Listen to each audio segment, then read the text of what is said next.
Hello, मेरा नाम है डॉक्टर हेमंत कुमार सिंगला। मैं एक ऑर्थोपेडिक सर्जन हूँ। हाँ, मेरी ओपीडी में मोस्टली जो पेशेंट्स आते हैं वो नी पेन और लो बैक पेन के कारण आते हैं। लो बैक पेन में जो मोस्ट कॉमन रीज़न है वो है स्लिप डिस्क। इस वीडियो में हम सब कुछ स्लिप डिस्क के बेसिक के बारे में स्टडी करेंगे, डिस्कस करेंगे। So first of all, disc होती क्या है? हमारी जो स्पाइन है वो 33 वर्टिब्रा के साथ बनी हुई है और वर्टिब्रा के बीच में एक क्वेश्चन लाइक स्ट्रक्चर होती है जिसको हम डिस्क बोलते हैं। ये डिस्क हमारी स्पाइन की मोबिलिटी और फ्लेक्सिबिलिटी को बढ़ावा देती है।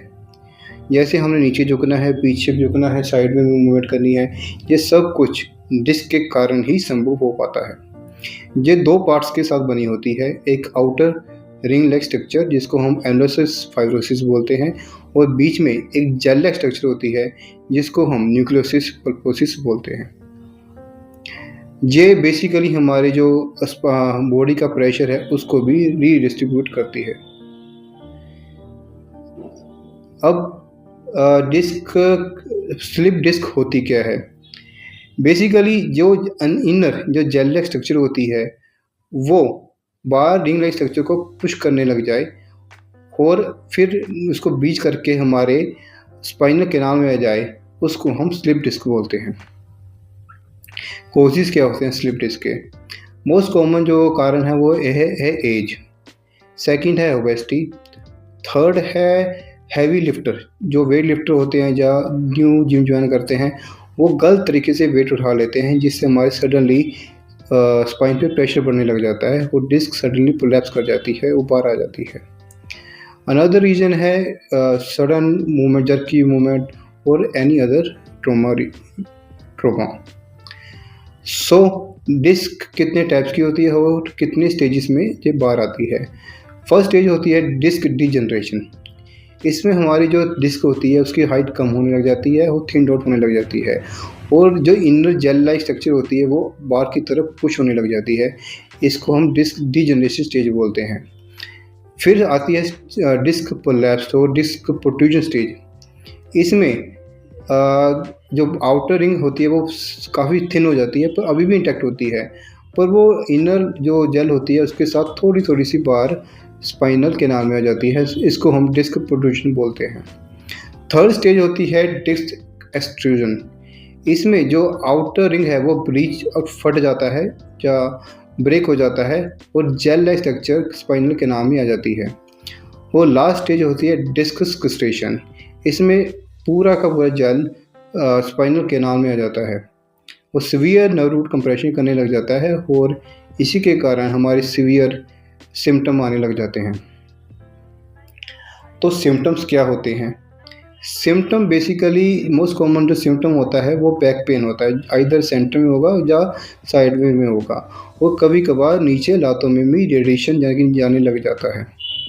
अगर ज़्यादा नर्व रूट कंप्रेशन हो, ज़्यादा लास्ट स्टेजेस में आने अगर डिस्क कोलैप्स हो तो पैरों में झंझनाहट, सुनपना, जैसे कीड़ियाँ लड़ना और मसल वीकनेस, मसल स्टिफनेस के सिम्टम भी आने लग जाते हैं और कभी कभार यूरिनरी और बाउल इनकॉम्पिटेंस भी होने लग जाता है।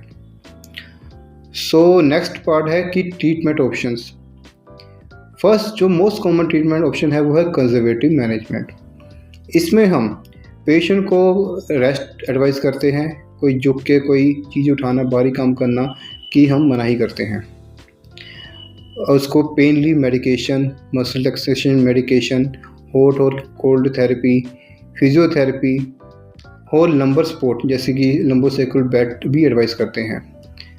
फिर थोड़ी सी जब पेन थोड़ी सी डिक्रीज होने लग जाए तो हम उसको मसल स्ट्रेंथनिंग एक्सरसाइज और मैकेंजी एक्सरसाइज और अदर एक्सरसाइजेस बैक की उसको एडवाइस करते हैं।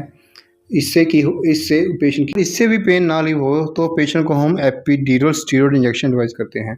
बेसिकली ये लिग्नोकेन और स्टीरॉयड का कॉम्बिनेशन होता है जो हम उस एरिया में जहाँ नर्व रूट कंप्रेशन हो रही है डिस्क के कारण वहाँ पे इंजेक्ट कर देते हैं। इससे वहाँ नर्व रूट की जो सोजिश है, जो इन्फ्लेमेशन है वो काफ़ी कम हो जाती है और पेशेंट को काफ़ी हद तक पेन रिलीफ हो जाता है। 90-95% केसों में कंजर्वेटिव और एपिड्यूरल स्टीरॉयड इंजेक्शन से काफ़ी हद तक पेन रिलीफ हो जाती है।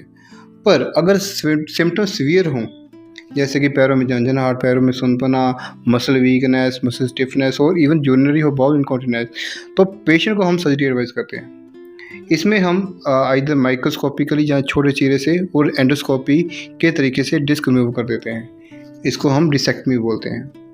और कभी कभार हम अगर मल्टी एरिया पे डिस्क प्रोलैप्स हो, स्लिप डिस्क हो, तो हम उसको लेमिनेक्टमी यानी कि उसको जो पिछला पार्ट होता है उसको रिमूव कर देते हैं और स्पाइनल कैनाल ब्रॉड कर देते हैं और साथ में डिस्क रिमूव कर देते होते हैं। यही सर्जिकल ऑप्शन है। सो बेसिकली 90-95% केसों में सर्जरी एडवाइस नहीं होती, जो कंजर्वेटिव या स्टीरॉयड इंजेक्शन से ही ठीक हो जाता है। और रेयर केसेस में अगर सिम्टम ज़्यादा सीवियर हो तो हम सर्जरी एडवाइस करते हैं। नेक्स्ट पार्ट आता है कि प्रिवेंशन, कि हमें बैक पेन आगे ना हो, और अगर हो तो आगे उसको कैसे प्रिवेंट कर सकें हम। बेसिकली हमको अपना पोस्चर पे ध्यान देना चाहिए। अगर हम लंबा टाइम बैठते हैं या हम अगर सोते भी हैं तो हमको एक अच्छे तरीके से सोना चाहिए या बैठना चाहिए। झुक के कोई भारी काम, अगर आप में बैक ऑलरेडी प्रॉब्लम है तो झुक के भारी काम एडवाइस आपको नहीं है। योगा, प्रॉपर डाइट, एक्सरसाइज ये करनी चाहिए। सो यही है ऑल अबाउट स्लिप डिस्क। अगर फिर भी आपको कुछ है तो आप मेरे को बता सकते हैं, I will discuss later. So thank you so much for watching.